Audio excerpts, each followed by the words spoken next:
Videospiele sind so viel mehr als Videospiele. Sie sind Antiquitäten. Viele Leute entscheiden sich dazu, Videospiele zu sammeln, was ein unfassbar cooles Hobby ist, aber auch ein unfassbar teures Hobby. Was geht mit den Preisen von alten Games ab? Wenn Videospiele eine gewisse Seltenheit erreichen, sind sie keine Videospiele mehr. Sie sind Sammlerstücke. Aber welches Videospiel ist denn das seltenste von allen?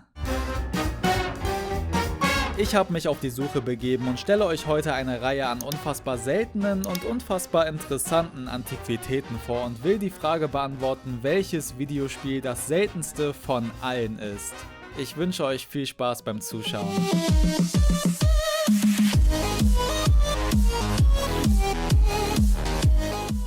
Eine Sache, die man bei diesem Thema eventuell direkt im Kopf hat, sind die Headlines von Videospielen, die für Millionen von Dollar verkauft wurden. Mario 64, original verpackt und mit 9,8 gegradet, was quasi ein perfekter Zustand ist, wurde 2021 für 1,5 Millionen US-Dollar versteigert. Abgesehen davon, dass bei solchen Aktionen immer Geldwäsche und künstliches Hochpushen des Marktes im Verdacht stehen, interessiert es mich für dieses Video hier nicht. Ich will heute das seltenste Videospiel und nicht die seltenste Version eines bestimmten Videospiels in einem guten Zustand finden. Mario 64 an sich ist nämlich gar nicht mal so selten, eben nur dieser bestimmte Artikel, was ihn direkt disqualifiziert für meine heutige Suche. Welches Spiel ist an sich selten und jegliche Version von diesem Spiel ist schwer zu finden? Generell gilt, je älter die Konsole, desto seltener die Spiele. Das liegt einfach daran, dass keine neuen Exemplare mehr hergestellt werden und alte Exemplare verloren gehen, kaputt gehen oder von vornherein nicht viele Exemplare hergestellt wurden. Birthday Mania für den Atari 2600 wäre ein Beispiel hierfür. Ein Spiel, das sich komplett um das Thema Geburtstag dreht. Man muss hier Kerzen auspusten und sowas. Das Besondere ist, dass dieses Spiel hier nicht einfach so produziert wurde. Der Entwickler Robert Tokar hat eine Anzeige in der Zeitung geschaltet, wo Leute den Namen eines Freundes einsenden konnten, um diesen Namen auf dem Titlescreen des Spiels einprogrammieren zu lassen. Dieses Spiel wurde dann auch erst produziert und dann konnte man es als Geburtstagsgeschenk oder so an jemanden verteilen, was eine süße Idee ist. Das finde allerdings wohl nur ich so, denn es hat keinen Schwanz gemacht. Ungefähr nur 10 bis 15 Spiele sollen insgesamt angefertigt worden sein. Mit der Hilfe von Tokar höchstpersönlich wurde das Spiel irgendwann gedumpt, wodurch man es mittlerweile auf Emulator spielen kann, aber eine originale Cartridge zu finden ist quasi unmöglich. Wenn wir schon über den Atari 2600 reden, müssen wir auch über Red Sea Crossing reden, das erste christliche Videospiel aller Zeiten. Wir durchleben hier die Abenteuer von Moses und müssen im geteilten Roten Meer verschiedenen Hindernissen und Gegnern ausweichen. Auch dieses Spiel ist nie offiziell durch Atari erschienen, sondern wurde unabhängig durch eine Werbung in einer Zeitschrift vertrieben, worauf mal wieder nicht so viele Bock hatten. Ungefähr 100 Stück wurden verkauft und von diesen 100 Stück wurden bis heute nur 2 bestätigte Exemplare gefunden. Alle anderen schlummern noch in irgendeinem Keller und warten nur darauf, gefunden zu werden. Beide Spiele gingen 2012 für ungefähr 10.000 Dollar über die Theke. Das einzige Atari 2600 Spiel, das noch wertvoller ist, heißt Air Raid und es ist nur so wertvoll, weil die Cartridge aussieht wie ein T.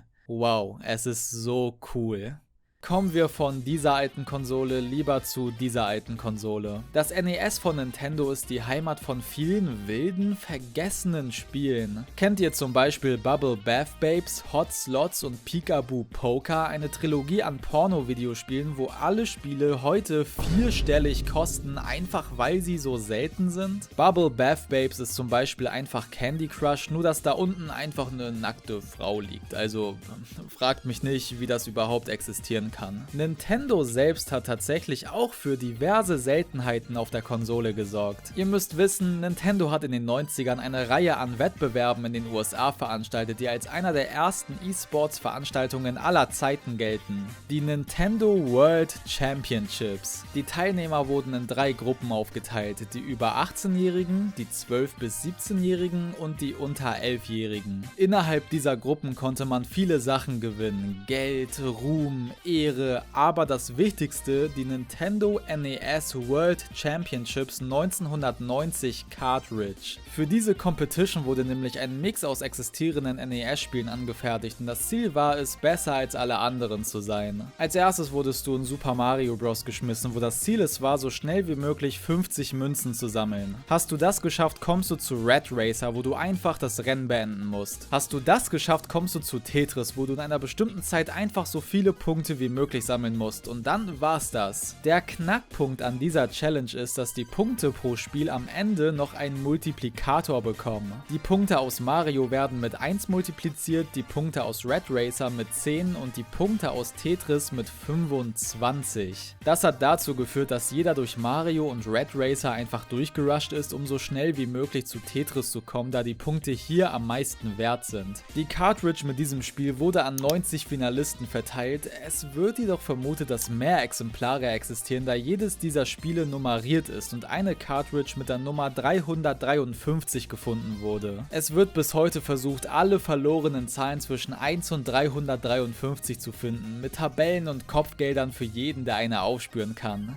Das wahre Gold ist aber buchstäblich das Gold. Es gibt insgesamt 26 goldene Nintendo World Championship Cartridges, die damals im Nintendo Power Magazin verlost wurden und nochmal um einiges seltener sind als die ohnehin schon seltene normale Cartridge. Der Preis für die Gold Cartridge liegt heute bei um die $20.000. Nach einem ähnlichen Muster gab es wie gesagt viele Wettbewerbe von Nintendo, wie die Campus Challenge ein Jahr später, bei der die zugehörige Cartridge sogar noch seltener ist. Es sollen nur 3 insgesamt auf dieser Welt existieren. Diese Cartridge sieht aber bei weitem nicht so cool aus. Was man bei Nintendo merkt, ist, dass sie schon seit Anfang an versucht haben, auf Gimmicks zu setzen, wie Rob oder die Light Gun. Ein nicht so bekanntes Accessoire ist die Family Fun Fitness Matte von Bandai, die man auf den Boden gelegt hat, um Knöpfe mit seinen Händen und Füßen betätigen zu können. Das Verwirrende an der Geschichte dieser Matte ist, dass sie in Nordamerika kurz nach ihrem Release wieder vom Markt genommen wurde, die Rechte von Nintendo persönlich erworben wurden und als Powerpad wiedergekommen ist. Quasi einfach ein Rebranding, dieses Mal von Nintendo und nicht mehr von Bandai. Das Interessante hierbei ist jetzt, dass bei dieser Entwicklung ein bestimmtes Spiel unter die Räder gekommen ist, nämlich Family Fun Fitness Stadium Events, ein Fitnessspiel, das extra auf die Matte von Bandai ausgelegt war. An sich ist das Spiel nichts Besonderes, man kann in diversen olympischen Sprintdisziplinen antreten und muss auf der Matte dann tatsächlich laufen, damit der Charakter im Spiel auch läuft. Das Problematische an dem Spiel in Nordamerika ist, dass es 1987 für die alte Family Fun Fitness Matte rausgekommen ist,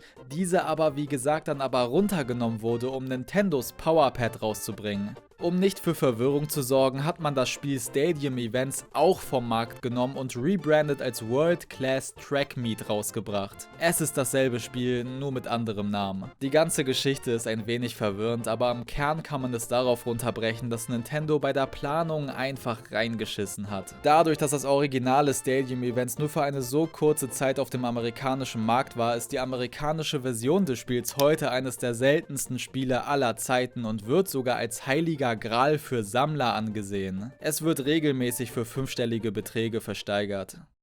Ich habe jetzt aber genug von der Konsole. Wie sieht's denn so bei der Konkurrenz aus? Tetris ist eines der erfolgreichsten Videospiele aller Zeiten und eines der seltensten Videospiele aller Zeiten. Die Mega Drive-Version von Tetris war geplant, kam aber aufgrund von Lizenzschwierigkeiten nie raus. Das Spiel war allerdings schon in Produktion und auch wenn alle Kopien des Spiels zerstört werden sollten, ein paar haben überlebt. Schätzungsweise gibt es ungefähr 10 Exemplare. Ein cooler Funfact am Rande: Die Mega Drive-Version von Tetris kam letzten Endes doch noch raus und 2 Jahre später im Rahmen des Sega Mega Drive Mini. Am Ende des Tages hat das Spiel es doch also geschafft, das Licht der Welt zu erblicken. Wenn man an Sega denkt, denkt man natürlich an Sonic. Nicht viele wissen aber, dass Sonic 1 ein paar Jahre nach Release ein Port auf die Vorgängerkonsole, dem Sega Master System, bekommen hat. Port kann man das Ganze eigentlich eigentlich nicht wirklich nennen, da man das Spiel von Grund auf neu errichten musste, damit man es auf einer 8-Bit-Konsole zum Laufen bekommt. Ich bin trotzdem beeindruckt, wie gut man es tatsächlich hinbekommen hat, trotz der ganzen Hardware-Limitation. Nicht jedes Level wurde einfach 1:1 übernommen. Es gibt neue Sachen wie Scrolling-Level, die es im Original nicht gab, oder ganz neue Zonen wie die Bridge Zone oder die Jungle Zone. Sehr einfallsreiche Namen. Sonic als größte Sega-IP könnte niemals selten sein und für die gesamte Welt trifft das auch zu.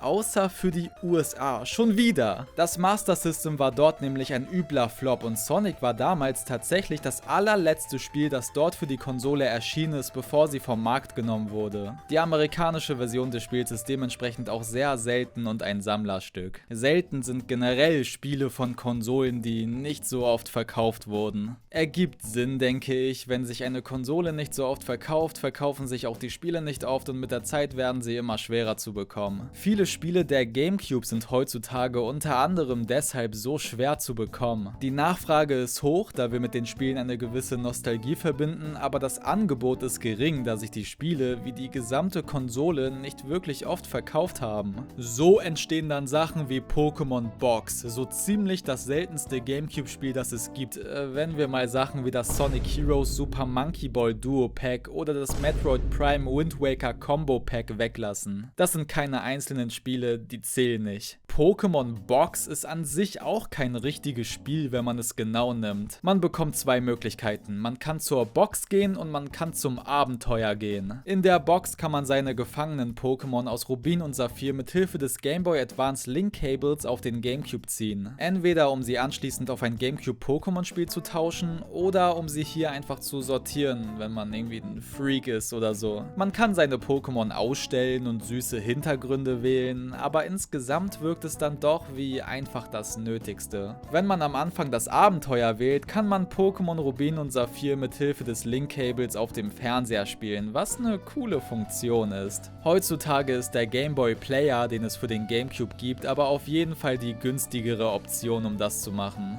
Paar Tauis musst du für Pokémon Box nämlich auf jeden Fall hinblechen. Eine Sache, die übrigens auch selten ist, ist meine grüne Mütze, die ist nämlich ausverkauft, habt ihr Pech gehabt jetzt. Aber die schwarzen Mützen existieren noch und es gibt jetzt süße Key Charms im Shop, könnt ihr gerne über den ersten Link in der Beschreibung vorbeischauen. Wir haben sehr viel über Retro-Sachen und ältere Spiele geredet. Gibt es aber auch modernere und neuere Videospiele, die mittlerweile selten sind? Darf ich euch vom Fall NBA Elite 2011 erzählen? Das ist ein Basketballspiel von EA, das 2010 für iOS-Geräte erschienen ist. Eigentlich sollte das Spiel aber nicht nur für iOS-Geräte erscheinen, sondern auch für die PS3 und Xbox 360 und dieses Spiel war eigentlich auch schon komplett fertig. Eine Demo ist vor Release erschienen und diese Demo hat nicht funktioniert. Sie war voll mit absurden Bugs und Sachen, die das Spiel komplett zerstört haben. Das Game war so unspielbar, dass man sich entschieden hat, es komplett zu canceln und so sind die PS3 und Xbox 360 Versionen niemals erschienen. Das ist jedoch nicht das Ende der Geschichte. Die PS3-Version wurde nämlich erst gecancelt, als viele Exemplare schon hergestellt und an die Stores verschickt wurden. EA hat diese Stores beauftragt, die Spiele wieder zurückzuschicken, damit sie zerstört werden können, aber nicht alle haben das gemacht, weshalb heute immer mal wieder PS3-Versionen von NBA Elite 11 auftauchen, die für super viel Geld versteigert werden. Das Spiel ist nicht nur selten, es ist offiziell nicht mal erschienen, was aber vermutlich besser so ist. Gucken wir uns stattdessen lieber Scheiße an. Also diese Scheiße hier. Pupslinger ist ein Spiel, das wirklich existiert und du musst Leute hier mit Scheiße abwerfen. Das Spiel wurde am 1. April 2019 für eine limitierte Zeit als physisches PS4-Spiel angeboten, quasi als Special Edition für die großen Fans von Scheißdreck. Der 1. April in Kombination damit, dass die Website aussah wie Scam und wir hier über ein Spiel reden, das Scheiße als Thema hat, hat dazu geführt, dass nicht wirklich viele Leute zugeschlagen haben. Ich frag mich warum. Paar Jahre später und boom, ein Sammlerstück und eines der seltensten Videospiele, die es gibt. Diesen Scheißhaufen neben solch absurden Preisen zu sehen, lässt mich ernsthaft an meiner Existenz zweifeln. Wir haben uns viele Spiele angeschaut, viele seltene Spiele. Was ist denn jetzt aber das seltenste Videospiel aller Zeiten?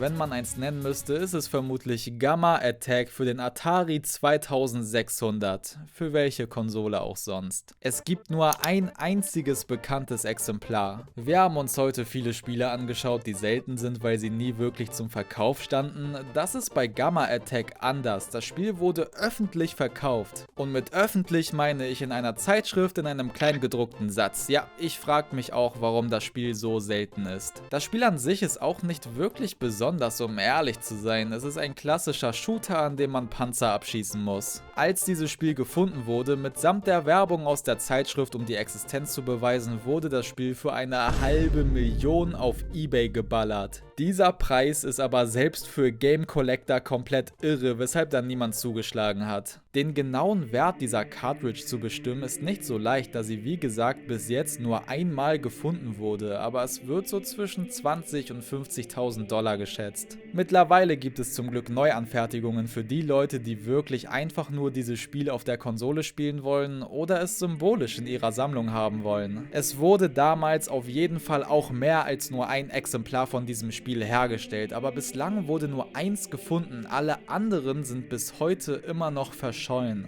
Deshalb mein Appell an euch, checkt euren Dachboden auf jeden Fall ab, denn vielleicht findet ihr dort ja den ein oder anderen verlorenen Schatz.